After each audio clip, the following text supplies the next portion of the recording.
Merci. Il y a presque le kilo là ou pas? Il n'y a pas? Non, ça va me faire trop. C'est bon, Romain? Je vous les mets dans un sac? Oui, si vous prenez autre chose? Non, qu'est-ce qu'il dit derrière? J'ai pas rien à voir. Moi, je venais pour des raisins.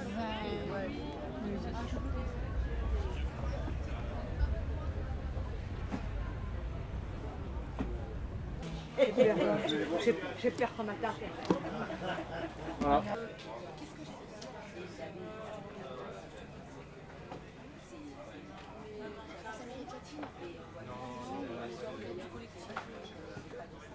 L'objectif donc de ce débat aujourd'hui, de cette conférence avec Jean-Marie Paoli, c'est de mieux faire connaître les dangers de ce traité. La Commission européenne a déjà annoncé par exemple que si ce GMT était adopté, il y aurait en Europe des milliers de suppressions d'emplois.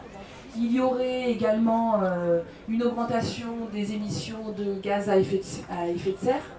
Donc on voit qu'aujourd'hui, l'Europe, les États-Unis et plus largement que ça, les entreprises du CAC 40 sont prêtes à tout pour augmenter encore plus les bénéfices des grandes entreprises jusqu'à déréglementer en tout cas ce qui se passe aujourd'hui entre la Commission européenne et les États-Unis. Le gouvernement bloque totalement l'information et les grands moyens d'information aussi.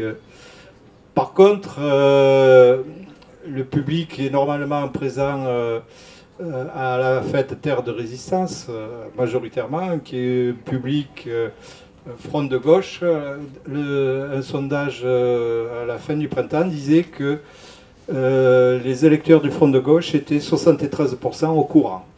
Donc dans cette salle, je pense qu'il y a au moins 73% des gens qui connaissent déjà le GMT, peut-être plus. En mai 2013, le Parlement européen a adopté un mandat de négociation à un certain nombre de technocrates, de commissaires, et ça a été entériné officiellement le 14 juin 2013, donc il y a un peu plus d'un an, par le Conseil des ministres, pour la création d'un TTIP ou GMT.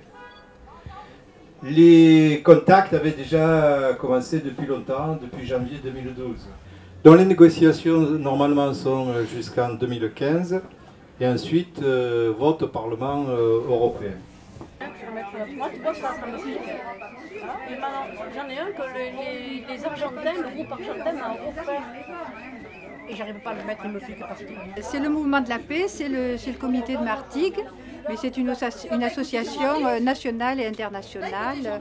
Nous œuvrons en faveur de la paix, contre les guerres dans tous les pays où il y a des conflits actuellement.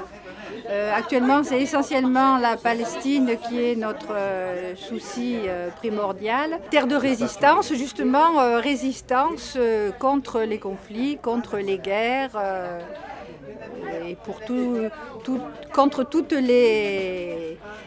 les situations où les personnes et les peuples sont en difficulté ou mis à mal par d'autres peuples qui veulent leur prendre leur territoire ou les empêcher simplement d'exister.